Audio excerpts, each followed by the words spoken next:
अलैहिस्सलाम की उम्र उस वक़्त 86 साल हो चुकी थी, लेकिन वो अब तक औलाद की नेमत से महरूम थे। एक दिन तन्हाई में आंखों में उम्मीद के दिए जलाए, दिल में यकीन का चराग रोशन किए, वो अपने रब के हुजूर झुक गए। निहायत आजिज़ी, सादगी और इखलास से यूं अर्ज की, ऐ मेरे प्यारे रब, मुझे नेक और सालेह बेटा अता फरमा। अल्लाह रब्बुल इज्जत की शान देखिए, इस अजीम पैगंबर की दुआ को शरफ ए कबूलियत बख्शा गया। कुछ ही वक्त गुजरा कि हज़रत इब्राहीम अलैहिस्सलाम की दूसरी बीवी हज़रत हाजरा रज़ी अल्लाहु ताला अन्हा के बग्द ए मुबारक से एक खूबसूरत नूरानी चेहरे वाला बच्चा पैदा हुआ। वो बच्चा कोई आम बच्चा न था, बल्कि वो अजीम नबी थे जिनका नाम हज़रत इस्माइल अलैहिस्सलाम रखा गया। हज़रत हाजरा रज़ी अल्लाहु ताला अन्हा के लिए ये एक बहुत बड़ी खुशी थी। उनकी आंखों में ममता के सच्चे आंसू थे और दिल अल्लाह की नेमतों पर शुक्र से लबरेज था। हज़रत इब्राहीम अलैहिस्सलाम की जिंदगी में ये लम्हा सबसे रोशन सितारे की तरह चमक रहा था। मगर जहां खुशियां होती हैं, वहां आजमाइशें भी आती हैं। हज़रत इब्राहीम अलैहिस्सलाम की पहली बीवी हज़रत सारा, जो पहले ही से बांझ थीं, ये बात बर्दाश्त न कर सकीं कि हज़रत हाजरा रज़ी अल्लाहु ताला अन्हा से औलाद हो गई है। उनके दिल में हसद के कांटे चुभने लगे। एक दिन हज़रत सारा ने हज़रत इब्राहीम अलैहिस्सलाम से कह दिया, हाजरा और उसके बेटे को यहाँ से दूर ले जाओ। हज़रत इब्राहीम अलैहिस्सलाम का दिल दुखी हो गया। एक तरफ उनकी जौजा ए मुअज्जमा थीं, दूसरी तरफ वो औरत थी जिसने उनके लिए अल्लाह के हुक्म पर घर बसाया था, और वो बेटा हज़रत इस्माइल अलैहिस्सलाम जिसके लिए बरसों दुआएं मांगी थीं। मगर नबियों का दिल अल्लाह के हुक्म के सामने झुकता है, न कि अपनी चाहतों के सामने। उसी वक़्त अल्लाह ताला की तरफ से हुक्म नाजिल हुआ, ऐ इब्राहीम, हाजरा और इस्माइल को मेरे हुक्म से एक वीरान मकाम पर छोड़ आओ। हज़रत इब्राहीम अलैहिस्सलाम ने अल्लाह के हुक्म की तामील की। वो हज़रत हाजरा रज़ी अल्लाहु ताला अन्हा और नन्हे हज़रत इस्माइल अलैहिस्सलाम को लेकर रवाना हो गए। कई दिनों का सफ़र तय करते करते वो एक वीरान, सुनसान, बिल्कुल गैर आबाद जगह पर पहुंचे। ना कोई दरख्त, ना साया, ना पानी, ना रहन सहन। यही वो मुकाम था जहां आज खाना ए काबा मौजूद है। उस वक़्त ये जगह एक खुश्क रेगिस्तान थी जिसे मक्का कहा जाता है। हज़रत इब्राहीम अलैहिस्सलाम ने वहां हज़रत हाजरा रज़ी अल्लाहु ताला अन्हा को एक छोटा सा थैला खजूर का और एक मशकीज़ा पानी का दिया और अल्लाह के हुक्म से वापस जाने लगे। हज़रत हाजरा रज़ी अल्लाहु ताला अन्हा हैरान हो गईं। पीछे से आवाज़ दी, ऐ इब्राहीम, क्या आप हमें इस वीराने में तन्हा छोड़कर जा रहे हैं? हज़रत इब्राहीम अलैहिस्सलाम ने सर हिलाया और नरमी से फरमाया, मुझे अल्लाह तबारक व ताला की तरफ से हुक्म हुआ है कि मैं तुम्हें और हमारे बेटे इस्माइल अलैहिस्सलाम को यहाँ छोड़ दूं। ये सुनकर हज़रत बीबी हाजरा रज़ी अल्लाहु ताला अन्हा का दिल पिघल गया, मगर उनके ईमान ने उन्हें हौसला दिया। उन्होंने अल्लाह की रज़ा पर सर ए तस्लीम खम करते हुए कहा, अगर ये अल्लाह का हुक्म है तो बेशक वो हमारे लिए काफ़ी है, वो हमें जाया नहीं करेगा। हज़रत इब्राहीम अलैहिस्सलाम दिल पर पत्थर रखकर वापस चलने लगे। जब वो इतने दूर चले गए कि माँ और बेटा उनकी नज़रों से ओझल हो गए, तो एक ऊंची जगह पर खड़े होकर अपने दोनों हाथ आसमान की तरफ उठाए और रब ए कायनात की बारगाह में अश्कबार होकर दुआ की, ऐ मेरे रब, मैंने अपनी बीवी और अपने बेटे को एक बेजान वीरान वादी में तेरे सुपुर्द कर दिया है। तू उन्हें रिज़्क़ अता फरमा, उन्हें पनाह दे और लोगों के दिलों को उनकी तरफ माइल कर दे, ताकि वो तेरा शुक्र अदा करते रहें। ये दुआ करके हज़रत इब्राहीम अलैहिस्सलाम वहां से रवाना हो गए। उधर हज़रत बीबी हाजरा रज़ी अल्लाहु ताला अन्हा कुछ दिनों तक खजूरों से गुजारा करती रहीं, पानी मशकीजे से पीती रहीं और हज़रत इस्माइल अलैहिस्सलाम को दूध पिलाती रहीं। मगर कुछ ही दिन बाद खजूरें ख़त्म हो गईं, पानी का मशकीज़ा भी खाली हो गया। हज़रत हाजरा रज़ी अल्लाहु ताला अन्हा खुद भी भूखी थीं, जिसकी वजह से उनका दूध भी सूख गया। नन्हे हज़रत इस्माइल अलैहिस्सलाम भूख और प्यास की शिद्दत से रोने लगे। माँ की ममता तड़प उठी। बेटे की बेकरारी देखकर हज़रत बीबी हाजरा रज़ी अल्लाहु ताला अन्हा शदीद परेशान हो गईं। उन्होंने फौरन पानी की तलाश शुरू कर दी। करीब ही एक पहाड़ी थी, जिसे सफा कहा जाता है। वो वहां चढ़ीं, शायद कहीं से कोई काफिला नजर आ जाए या पानी की कोई उम्मीद दिखे, मगर सफा पहाड़ी से उन्हें कुछ दिखाई न दिया, ना कोई इंसान, ना कोई साया। वो दिल शिकस्ता होकर वादी की तरफ वापस आ गईं। जब हजरत बीबी हाजरा रज़ियल्लाहु ताला अन्हा सफा पहाड़ी से वापस आईं और पानी की कोई सूरत न बनी, तो उन्होंने हिम्मत न हारी। इस बार वो करीब की दूसरी पहाड़ी मरवा की तरफ दौड़ी। शायद वहां से कोई काफिला दिखाई दे जाए, शायद कहीं से पानी की कोई उम्मीद पैदा हो जाए, मगर वहां भी वीरानी ही वीरानी थी। न कोई इंसान, न कोई जरिया-ए हयात। मगर माँ की ममता कब हार मानती है। हजरत हाजरा रज़ियल्लाहु ताला अन्हा ने सफा और मरवा के दरमियान 7 चक्कर लगाए। वो बार बार दौड़कर सफा से मरवा जाती, फिर मरवा से सफा। कभी पहाड़ी पर चढ़कर दूर दूर तक निगाहें दौड़ाती, तो कभी नीचे वादी में आकर अपने नन्हे बेटे हजरत इस्माइल अलैहिस्सलाम को तड़पते हुए देखती। उनके दिल में सिर्फ एक ही जज्बा था, कहीं से पानी मिल जाए, कहीं से मदद आ जाए, कहीं अल्लाह का कोई बंदा नजर आ जाए। ये माँ की तड़प, उसका इखलास और अल्लाह पर उसका भरोसा ऐसा बेमिसाल था कि अल्लाह ताला ने हजरत हाजरा की इस कोशिश को अपनी बारगाह में ऐसा कबूल फरमाया कि कयामत तक के लिए एक अजीम इबादत का हिस्सा बना दिया। आज भी जब मुसलमान हज या उम्राह के लिए बैतुल्लाह आते हैं, तो वो हजरत बीबी हाजरा रज़ियल्लाहु ताला अन्हा की सुन्नत पर अमल करते हुए सफा और मरवा के दरमियान वही 7 चक्कर लगाते हैं जिन्हें सई कहा जाता है। जब हजरत बीबी हाजरा रज़ियल्लाहु ताला अन्हा 7वीं बार भी पानी के बगैर थकी मांदी खाली हाथ वापस आईं, तो उनका दिल टूटने के करीब था। लेकिन जब उन्होंने अपनी निगाह हजरत इस्माइल अलैहिस्सलाम पर डाली, तो एक हैरत अंगेज मंजर उनकी आंखों के सामने था। हजरत इस्माइल अलैहिस्सलाम जमीन पर लेटे हुए थे और भूख व प्यास की शिद्दत से अपनी नन्ही एड़ियां जमीन पर रगड़ रहे थे। वो मंजर ऐसा था कि माँ का दिल चीख उठा। लेकिन कुदरत इलाही का करिश्मा देखिए, जहां नन्हे इस्माइल अलैहिस्सलाम की एड़ियां जमीन से लगीं, वहां से पानी का चश्मा उबल पड़ा। ये पानी कोई आम पानी न था, ये था अल्लाह की तरफ से रहमत का तोहफा, एक मोजिजा, एक निशान, एक कुदरत। वो चश्मा आज भी जारी है और दुनिया उसे आब-ए-जमजम के नाम से जानती है। ये वही पानी है जिससे हाजी सैराब होते हैं, बीमार शिफा पाते हैं और जिसके कतरों में अल्लाह की रहमत शामिल है।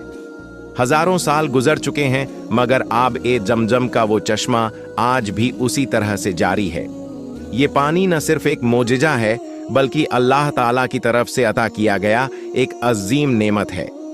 जब हजरत बीबी हाजरा रज़ियल्लाहु ताला अन्हा ने वो पानी जमीन से उबलते हुए देखा, तो उनकी खुशी की कोई इंतहा न रही। उस लम्हे उन्होंने दिल की गहराइयों से अल्लाह का शुक्र अदा किया। उन्होंने सबसे पहले अपने प्यारे बेटे हजरत इस्माइल अलैहिस्सलाम को पानी पिलाया, जो शिद्दत-ए-प्यास से तड़प रहे थे। फिर खुद भी पानी पिया और उस चश्मे को हिफाजत से घेर कर रखने लगी ताकि पानी झाया ना हो। इसी दौरान अल्लाह ताला की तरफ से एक फरिश्ता नाजिल हुआ। उसने हजरत बीबी हाजरा रज़ियल्लाहु ताला अन्हा से फरमाया, ए हाजरा, परेशान मत हो, अल्लाह ताला तुम्हें और तुम्हारे बेटे को कभी जाया नहीं करेगा। तुम्हारे इस बेटे को और उसके वालिद हजरत इब्राहिम अलैहिस्सलाम को अल्लाह ताला अपने घर की तामीर के लिए चुन चुका है, जिसे दुनिया बैतुल्लाह के नाम से जानेगी। ये खबर हजरत बीबी हाजरा के लिए खुशी और इत्मीनान का पैगाम लेकर आई। कुछ वक्त बाद वहां से एक काफिला गुजरा।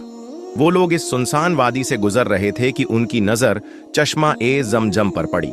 पानी देखकर वो बहुत हैरान हुए, क्योंकि ऐसी जगह पर पानी का चश्मा होना उनके लिए नाकाबिल-ए-यकीन बात थी। उन्होंने हजरत बीबी हाजरा से इजाजत ली। क्या वो इस पानी से फायदा उठा सकते हैं? हजरत हाजरा ने इजाजत दे दी, बशर्ते कि वो लोग वहां रहने बसने की नीयत से आएं।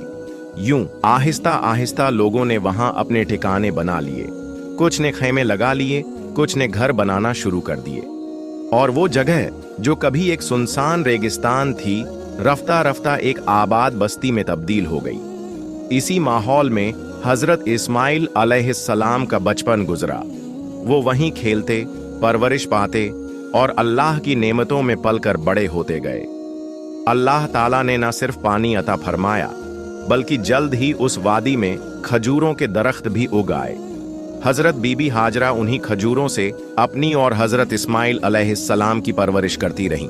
वो खजूर खाती, जमझम पीती और हर लम्हा अल्लाह का शुक्र अदा करती। जैसे जैसे वक्त गुजरता गया, अल्लाह ताला के नाजिल करदा उस मुबारक चश्मे आब ए जमजम की बरकतें फैलने लगीं। सिर्फ इंसान ही नहीं बल्कि परिंदे भी उस तरफ खींचे चले आए। वो चश्मे से पानी पीते, खजूरों के दरख्तों से फल खाते और उस सुनसान वादी में जिंदगी की खुशबू बिखेरते। जब मुसाफिर या काफिले वहां से गुजरते और दूर से परिंदों को देखते तो उन्हें अंदाजा होता कि यहाँ जरूर पानी मौजूद है, क्योंकि परिंदे हमेशा पानी के करीब बसेरा करते हैं। जब वो करीब आते तो देखते कि वाकई एक खूबसूरत चश्मा बह रहा है, खजूरों के दरख्त लहलहा रहे हैं और एक नेक दिल खातून अपने बच्चे के साथ वहां मौजूद है। ये देखकर लोग वहां रुकने लगे। कुछ ने वहीं रहाइश इख्तियार कर ली, कुछ ने तिजारत व्यापार शुरू कर दी और इस तरह आहिस्ता आहिस्ता वो सुनसान वादी एक गांव, फिर एक बस्ती और आखिरकार एक शहर की शक्ल इख्तियार कर गई। क्योंकि वहां ना सिर्फ पानी मौजूद था बल्कि खाने के लिए फल भी थे और सबसे बढ़कर अल्लाह ताला की बरकत और रहमत की छांव। और वही चश्मा जिसे अल्लाह ताला ने हजरत इस्माइल अलैहिस्सलाम की एड़ियों से निकाला था, आज तक उसी तरह रवां दवां है। कई सालों के बाद जब हजरत इब्राहीम अलैहिस्सलाम मक्का मुकर्रमा तशरीफ लाए तो उन्होंने हजरत हाजरा और हजरत इस्माइल को बेहतरीन हालत में पाया। इस वक्त तक मक्का एक छोटी मगर खुशहाल बस्ती में तब्दील हो चुका था। आब ए जमजम की वजह से वहां पानी की फरावानी थी, खजूरों के दरख्त उग चुके थे और मुख्तलिफ कबीलों के लोग वहां आकर बसने लगे थे। हजरत इब्राहीम अलैहिस्सलाम ने देखा कि उनका बेटा हजरत इस्माइल अलैहिस्सलाम एक बहादुर, मेहनती और खुदा तरस नौजवान बन चुका है। वो लोगों की मदद करते, पानी खींच कर लाते, खजूरें जमा करते, तीर अंदाजी और शिकार में माहिर थे और अपनी वालिदा का बहुत एहतराम सम्मान करते थे। प्यारे दोस्तों, रिवायतों में आता है कि हजरत इब्राहीम एक बार उस वक्त मक्का आए जब हजरत इस्माइल घर पर मौजूद न थे। हजरत हाजरा ने उन्हें बेटे की हालत से मुतमिन, संतुष्ट किया और कहा कि अल्लाह ने उन पर बेहिसाब करम फरमाया है। फिर कुछ अरसे बाद जब हजरत इब्राहीम दोबारा तशरीफ लाए तो इस बार हजरत इस्माइल भी मौजूद थे। बाप बेटे की वो जज्बाती मुलाकात निहायत पुरसुकून और असरअंदाज थी कि बरसों बाद एक वालिद अपने बेटे को देख रहा था। वो बेटा जिसे अल्लाह के हुक्म पर वीराने में तन्हा छोड़ आए थे, और अब वो बेटा एक नेक, फरमानबरदार और बाकारदार नौजवान बन चुका था। हजरत इब्राहीम ने बेटे के साथ कुछ दिन वहां गुजारे। दोनों इबादत में मशगूल रहते और बस्ती के लोगों को तौहीद, खुलूस और अच्छे अखलाक की तालीम देते। हजरत इस्माइल ने अपने वालिद से अल्लाह की मारिफत और नबूवत के आदाब सीखे। इसी दौरान हजरत इब्राहीम ने देखा कि लोग वक्त के साथ बुत परस्ती में मुब्तला होने लगे हैं। उन्होंने हजरत इस्माइल को नसीहत की, बेटा, अल्लाह की रस्सी को मजबूती से थामे रखना। अगर तुम अकेले भी हक पर हो तो सच्चाई पर कायम रहना। हजरत इस्माइल अलैहिस्सलाम ने अज़्म और यकीन से जवाब दिया, अब्बा जान, आपने जैसा सिखाया मैं उसी राह पर रहूंगा। इस तरह दोनों बाप बेटे ने मिलकर लोगों में इस्लाम, सच्चाई और अल्लाह की बंदगी फैलानी शुरू कर दी। प्यारे दोस्तों, जब मक्का में जिंदगी अच्छी तरह बस चुकी थी और हजरत इस्माइल अलैहिस्सलाम जवान हो चुके थे तो अल्लाह ताला ने हजरत इब्राहीम अलैहिस्सलाम को एक और अजीम हुक्म दिया, खाना काबा की तामीर, निर्माण का। अल्लाह ताला ने फरमाया, और वो वक्त याद करो जब हमने इब्राहीम को बैतुल्लाह की जगह दिखा दी और कहा कि मेरे साथ किसी को शरीक न करना और मेरे घर को तवाफ करने वालों, कयाम करने वालों, रुकू और सजदा करने वालों के लिए पाक रखो। सूरह हज आयत 26। हजरत इब्राहीम अलैहिस्सलाम ने अल्लाह के हुक्म पर उसी मुकद्दस जगह पर खाना काबा बनाना शुरू किया जहां कभी हजरत आदम अलैहिस्सलाम के जमाने में बैतुल्लाह मौजूद था, मगर वक्त के साथ वो मिट चुका था। हजरत इब्राहीम और हजरत इस्माइल ने उसने अल्लाह के हुक्म पर उसी मुकद्दस जगह पर खाना ए काबा बनाना शुरू किया, जहां कभी हजरत आदम अलैहिस्सलाम के जमाने में बैतुल्लाह मौजूद था, मगर वक्त के साथ वो मिट चुका था। हजरत इब्राहीम और हजरत इस्माइल ने उसी जगह पर नई बुनियादें उठाईं। हजरत इस्माइल पत्थर लाते और हजरत इब्राहीम उन्हें जोड़ते। जैसे जैसे दीवारें ऊंची होती गईं, हजरत इब्राहीम एक खास पत्थर पर खड़े होकर काम करते रहे। वही पत्थर आज भी मौजूद है, जिसे हम मकाम ए इब्राहीम के नाम से जानते हैं। तामीर के दौरान दोनों नबी लगातार अल्लाह से दुआ करते रहे, ऐ हमारे रब, हमसे ये अमल कबूल फरमा, बेशक तू ही सुनने वाला, जानने वाला है। सूरह बकरह आयत 127। ये वो लम्हा था जब अल्लाह के घर की बुनियाद सिर्फ पत्थर और मिट्टी पर नहीं, बल्कि इखलास, तवक्कुल और कुर्बानी पर रखी जा रही थी। जब खाना ए काबा मुकम्मल हो गया तो अल्लाह ताला ने हजरत इब्राहीम अलैहिस्सलाम को हुक्म दिया कि लोगों को हज के लिए बुलाओ और लोगों में हज का ऐलान कर दो। वो तुम्हारे पास आएंगे, पैदल भी और दूर दराज से ऊंटों पर सवार होकर भी, ताकि वो फायदे हासिल करें और अल्लाह का नाम याद करें। सूरह हज आयत 27 से 28। हजरत इब्राहीम एक पहाड़ पर चढ़े और अल्लाह के हुक्म से बुलंद आवाज में ऐलान किया, ऐ लोगो, अपने रब के घर की जियारत को आओ। अल्लाह ताला ने ये आवाज दुनिया भर की रूहों तक पहुंचा दी और यहीं से हज की शुरुआत हुई। उस दिन से लेकर आज तक लाखों मुसलमान हर साल हज के लिए बैतुल्लाह का रुख करते हैं, अल्लाह की इबादत, शुक्रगुजारी और कुर्बानी की रिवायत को जिंदा रखने के लिए।